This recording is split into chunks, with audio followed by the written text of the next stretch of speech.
चलिए आइए बात करते हैं ग्रेविटेशन के बारे में। ठीक है, दैट व्हाट इज ग्रेविटेशन।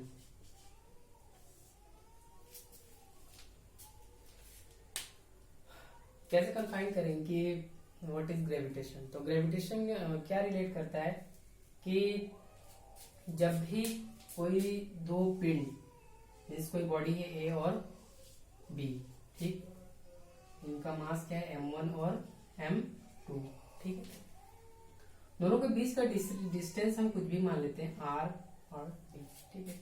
तो ग्रेविटेशन क्या कहता है कि जब भी कोई दो बॉडी आपस में एक सर्टेन डिस्टेंस पे रखे होंगे, ठीक है, तो वो दोनों क्या करेंगे, आपस में एक दूसरे पे क्या करेंगे, म्यूचुअल अट्रैक्शन फोर्स लगाएंगे, यानी ये इसको अट्रैक्ट करेगा और ये इसको अट्रैक्ट करेगा। कैसे?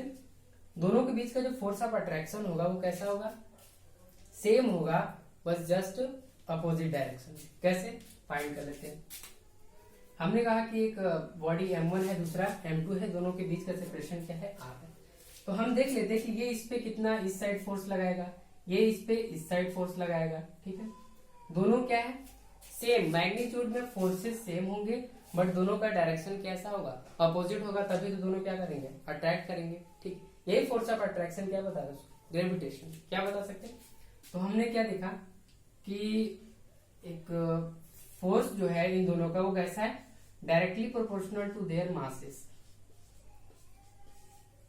Directly proportional to their masses. Force क्या है, उनके मास के डायरेक्टली प्रोपोर्शनल। मींस ये क्या इम्प्लाइज करता है कि इस बॉडी का मास जितना ज्यादा, इन दोनों बॉडी के मासेस के ऊपर ये डिपेंड कर रहा है, वो भी डायरेक्टली, मींस मास जितना ज्यादा बॉडी का, फोर्स उतना ही ज्यादा लगेगा, और मास कम तो फोर्स भी कम।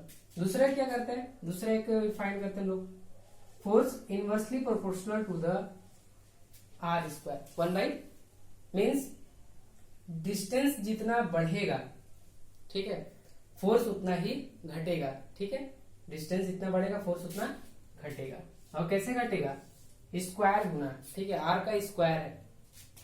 हमारे पास दो इक्वेशन है, दो इक्वेशन में बिल्कुल एंटागोनिस्टिक रिलेशन है। कैसा कि फोर्स बढ़ेगा कब, जब बॉडी के मासेस बढ़ेंगे तब, ठीक है, मतलब मास बढ़ा बॉडी का, फोर्स भी बढ़ गया।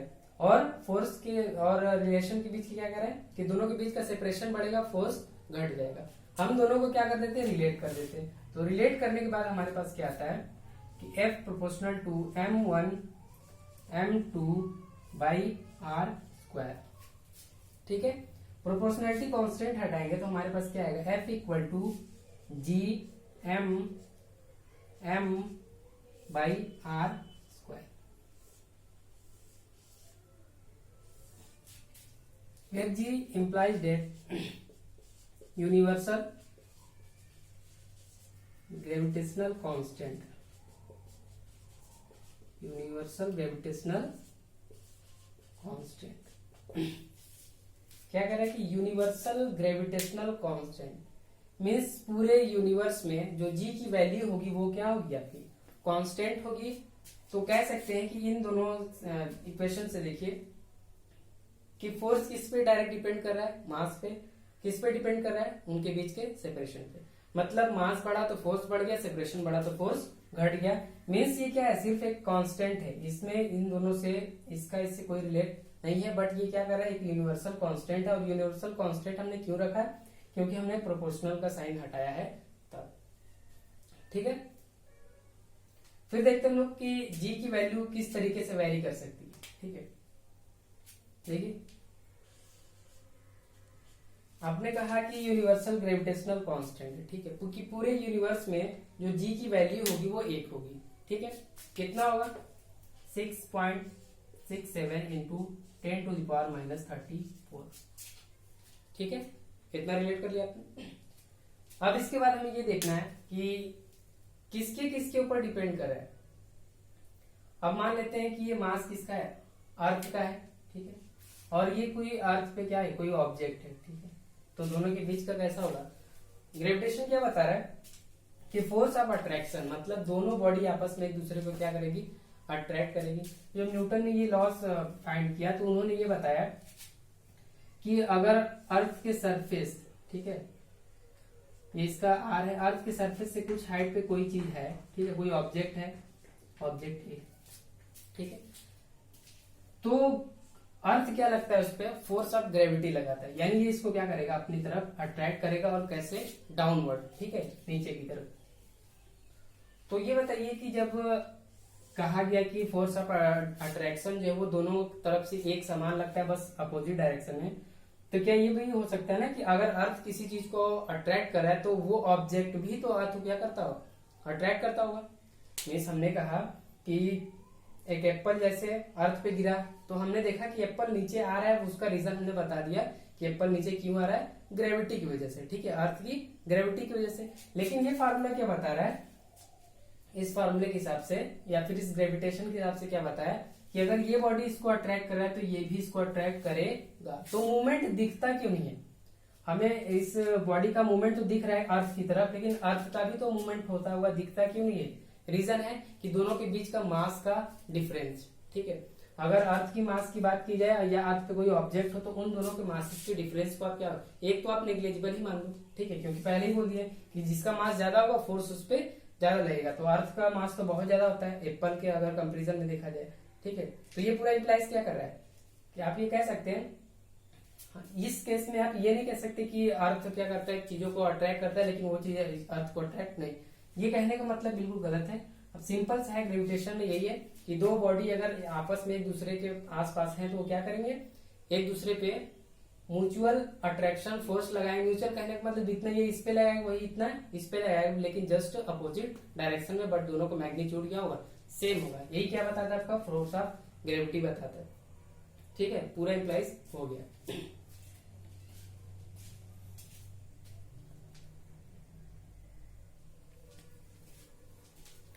चलिए बात करते हैं फोर्स जो ड्यू टू ग्रेविटी है, ठीक है, उसके बारे में। ये क्लियर है।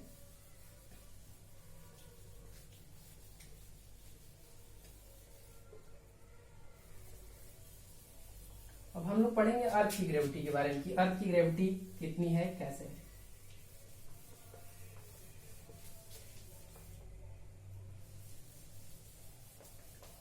हमें पढ़ना है एक्सेलरेशन, ठीक है। कैसा acceleration, acceleration due to gravity.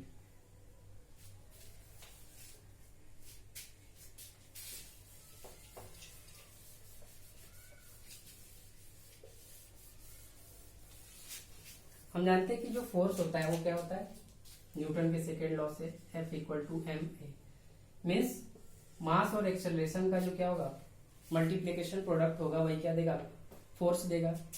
और फोर्स आपका क्या है, एक वेक्टर क्वांटिटी है, ठीक है। वेक्टर क्वांटिटी किसको बोल सकते हैं, वेक्टर क्वांटिटी होगा जिसमें क्या होगा, डायरेक्शन भी होगा एंड मैग्नीट्यूड, ठीक है, डायरेक्शन एंड मैग्नीट्यूड, ठीक। तो हमने देखा कि कोई ऑब्जेक्ट है वो क्या कर रहा है, अर्थ की तरफ आ रहा है डाउनवर्ड, ठीक है, वो क्या कर रहा है, फिर फ्री फॉल की कंडीशन में। तो आपको बताना है रिलेट करके कि जी एंड जी कि क्या होगा इन दोनों के बीच रिलेशन। अभी मैं फाइंड करके बता दूंगा। आपने पहले देखिए कि यह यूनिवर्सल ग्रेविटेशनल कांस्टेंट, और ये क्या आपका स्मॉल जी क्या है, स्मॉल जी क्या डिनोट करता है, एक्सेलरेशन ड्यू टू ग्रेविटी। और वो ग्रेविटी किसको बोली जाती है, ग्रेविटी है force of attraction of earth, ठीक है, force of attraction of earth को क्या बोला है, ग्रेविटी। तो ये क्या है, ग्रेविटेशनल एक्सेलरेशन, ठीक है, एक्सेलरेशन ड्यू टू ग्रेविटी। दोनों के बीच रिलेट करके अगर हम देखें तो हमें क्या मिलेगा, देखिए F इक्वल टू, ये फार्मूला हमने फाइंड किया कि F equal to G M M by R square, ठीक है। इस फार्मूले को यूज करते हैं, F इक्वल टू क्या रख देते हैं, एम ए, ठीक है, F equal to M A G M M by R square, ठीक है। एम से एम कैंसिल, एम से एम क्या हो गया, कैंसिल हो गया। तो ए इक्वल टू क्या है, G M by R square. हमने कहा ये क्या है, एक्सेलरेशन ड्यू टू ग्रेविटी, तो ए इक्वल टू हम क्या कर लेते हैं, जी ले लेते हैं, ठीक है। तो जी इक्वल टू क्या आ गया, G equal to G M by R square. इसका भी यूनिट वही होगा जो एक्सेलरेशन का होता है, मीटर पर सेकेंड, मीटर पर सेकेंड स्क्वायर। क्लियर है, ठीक है। मीन्स दोनों के बीच रिलेट क्या हो गया कि स्मॉल जी और कैपिटल जी के बीच ये रिलेशन है, ठीक है। ये क्या है, एक्सेलरेशन ड्यू टू ग्रेविटी, तो क्या उसके मास, ठीक है, अर्थ के मास और उसके बीच के सेपरेशन पे क्या कर रहा है, डिपेंड कर रहा है, मतलब उसका जो रेडियस होगा उसके ऊपर। तो यहां से क्या दिखता है कि आर स्क्वायर ऐसे इनवर्सली प्रोपोर्शनल, ठीक है, जैसे इसमें है वैसे इसमें, मतलब जो ग्रेविटेशनल क्या होगा, एक्सेलरेशन होगा, एक्सेलरेशन ड्यू टू ग्रेविटी, जैसे जैसे रेडियस बढ़ेगा ग्रेविटी क्या होगी, घटेगी, वो भी एक्सेलरेशन की बात कर रहे हैं, ठीक है, एक्सेलरेशन क्या होगा, घटेगा। क्लियर है?